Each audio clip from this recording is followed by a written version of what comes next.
Assalamualaikum warahmatullahi wabarakatuh. Kami dari kelompok 1 Manajemen Data 2 yang terdiri dari Alfira dan Afifa ingin menjelaskan tentang uji T. Selamat menikmati. Uji T atau t-test adalah salah satu uji statistik yang digunakan untuk menguji kebenaran atau kepalsuan dari suatu H0 yang menyatakan bahwa di antara dua mean sampel tidak terdapat perbedaan yang signifikan. Dikategorikan menjadi dua, uji T independen dan uji T dependen. Independent t-test adalah metode yang digunakan untuk menguji kesamaan rata-rata dari dua populasi yang bersifat independen atau populasi satu tidak dipengaruhi dengan populasi lain.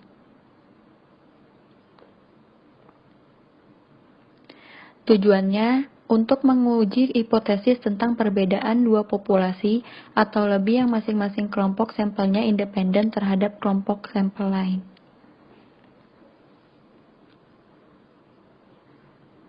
Contohnya, seseorang peneliti menguji perbedaan tinggi dan berat badan laki-laki dan perempuan masing-masing berjumlah 15 orang.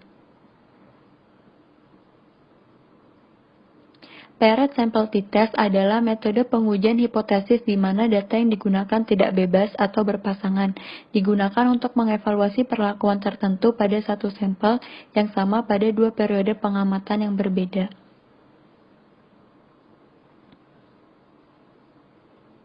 Tujuannya, pengujian untuk sekelompok populasi yang sama tetapi memiliki dua atau lebih kondisi data sampel sebagai akibat dari adanya perlakuan yang diberikan kepada kelompok tersebut.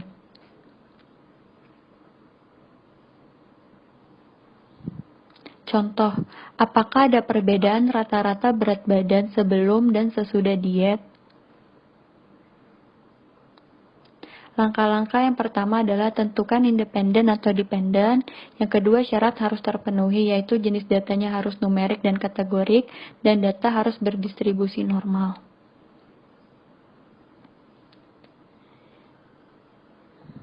Jika data tidak berdistribusi normal, transformasi terlebih dahulu untuk menormalkan distribusinya. Melakukan uji non-parametrik seperti Wilcoxon untuk dependen dan Whitney-U untuk independen. Lalu, kita akan uji T independen dan paired sample t-test di SPSS. Selanjutnya, saya akan menjelaskan pengaplikasiannya dalam SPSS. Di sini, kita akan melakukan uji T independen terlebih dahulu. Yang pertama, kita buka file, open data, uji T independen, open.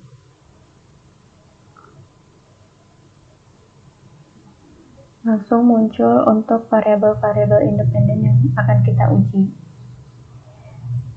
Sebelum kita melakukan uji T independen, kita harus uji normalitas terlebih dahulu.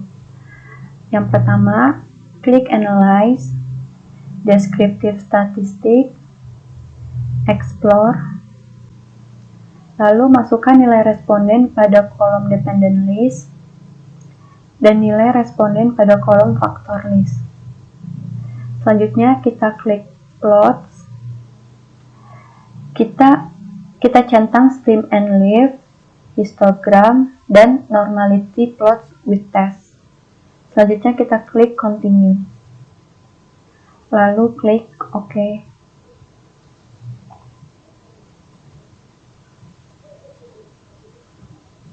Yang ingin kita lihat adalah uji normalitas, jadi kita ke bawah. Nah, berdasarkan produk output di sini telah tertera bahwasannya nilai DF kelas A ada 50 dan nilai kelas DF kelas B adalah 50. Kedua kelas tersebut lebih dari 50. Maka dari itu, dalam uji normalitas ini tepat dengan menggunakan teknik Kolmogorov. Jadi kita melihat nilai signifikan di kolom Kolmogorov.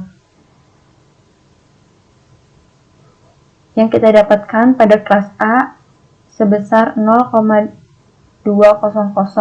dan kelas B 0,092. Yang dimana kedua kelas tersebut memiliki nilai signifikan lebih dari 0,05, sehingga dapat disimpulkan bahwa nilai pada mahasiswa dari kelas A maupun kelas B berdistribusi normal.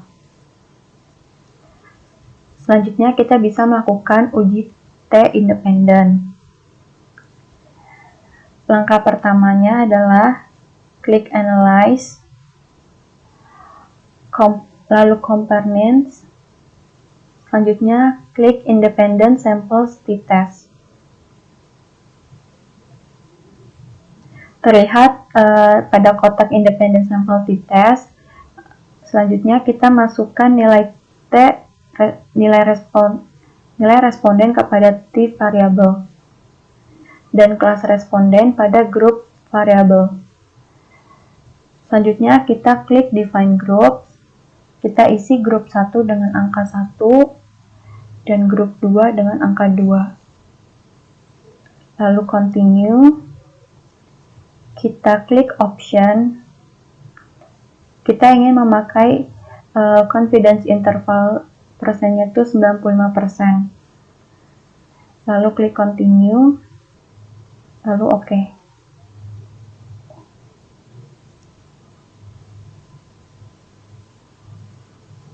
Selanjutnya terdapat di table grup statistik telah tertera bahwa jumlah data pada mahasiswa A kelas sebanyak 50 dan kelas B sebanyak 50. Rata-rata kelas A adalah 84,95 dan kelas B 87,18. Dapat disimpulkan bahwa terdapat perbedaan rata-rata nilai A mahasiswa kelas A dan kelas B. Selanjutnya kita melihat di tabel Independent Sample t-Test. Berdasarkan tabel tersebut, dapat dibuktikan apakah terdapat perbedaan yang berarti signifikan atau tidak. Telah tertera bahwa nilai signifikan adalah 0,067, yang dimana itu lebih dari 0,05. Maka keputusan dalam uji T independen adalah HO ditolak, yang berarti terdapat perbedaan antara rata-rata nilai mahasiswa pada kelas A dan kelas B.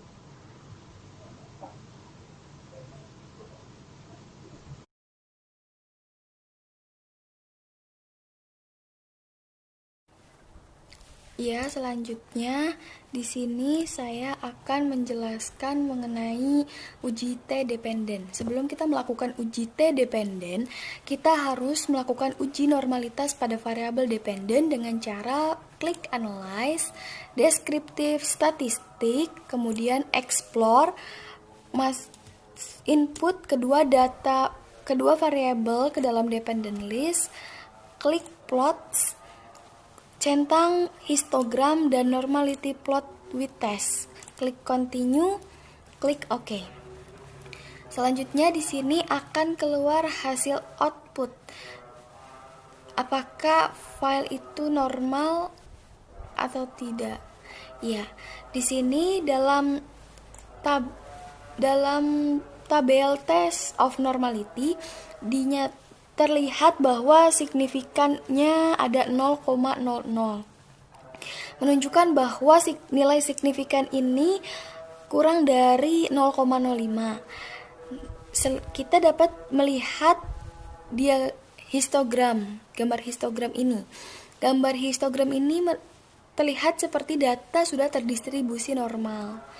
Tetapi kenapa di tes tidak normality, kita bisa juga melihat kenormalitasan dari skewness, nilai skewness.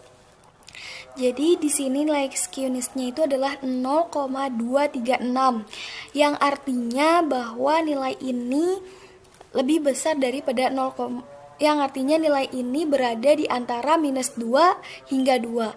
Maka data tersebut telah terdistribusi normal. Selanjutnya kita melakukan uji T dependen dengan cara klik Analyze, Compare Means, kemudian Paired Sample t-Test. Selanjutnya masukkan variabel hasil pretest ke dalam kotak variabel 1 dan hasil posttest ke dalam kotak variabel 2. Klik Option, kemudian tidak ada yang diubah, klik continue dan oke. Di sini saya di sini pada dapat terlihat dari tabel yang pertama ini bahwa nilai pretest diperoleh rata-rata hasil belajar mahasiswa yakni 65. Sedangkan untuk nilai post-testnya diperoleh rata-rata hasil belajar mahasiswa sebesar 85,14. Jumlah responden atau mahasiswa yang dijadikan sampel sebanyak 100 orang mahasiswa. Nilai standar deviasi pada pretest yakni sebesar 8,407, sedangkan pada post-testnya itu ada 5,943. Dan di sini nilai standar error min-nya adalah 0,998 dan pada nilai standar error hasil post-testnya 0,58. Di tabel kedua di sini menunjukkan bahwa didapat hasil korelasi antara nilai pretest dengan nilai post-test sebesar 0,577 dan nilai signifikansi antara nilai pretest dan post-test sebesar 0,00. Pada tabel ketiga, kita dapat melihat bahwa nilai signifikan two-tails ini sebesar 0,00 atau kurang dari 0,05. Karena nilai signifikan ini lebih kecil daripada 0,05, maka sesuai dengan standar pengambilan keputusan di atas bahwa dapat disimpulkan HO ditolak dan HA diterima. Dengan demikian dapat diartikan bahwa terdapat pengaruh penggunaan metode pembelajaran kelompok dalam meningkatkan hasil belajar mahasiswa. Sekian yang bisa saya sampaikan, kurang lebih. Contoh jurnal yang menggunakan uji tes salah satunya adalah Pendidikan Seksual dan Perilaku Pemenuhan Kebutuhan Seksual Pasangan pada Masa Kehamilan. Pada abstrak dapat diketahui bahwa analisis data menggunakan paired sample t-test dan independent sample t-test. Hasil dan interpretasi uji normalitas dapat diketahui bahwa pada nilai P lebih dari alfa sehingga data terdistribusi normal. Hasil dan interpretasi independent sample t-test, hasilnya menunjukkan nilai P kurang dari alfa, hasil T hitung lebih dari T tabel, kesimpulannya terdapat pengaruh yang signifikan.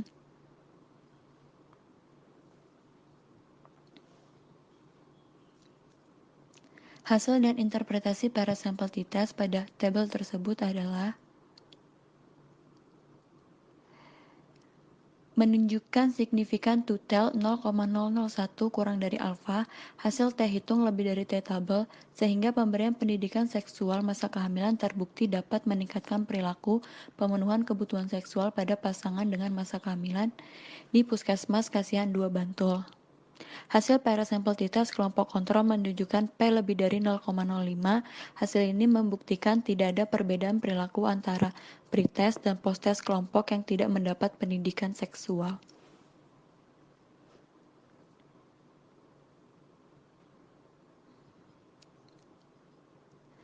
Berikut adalah daftar pustaka yang kami gunakan.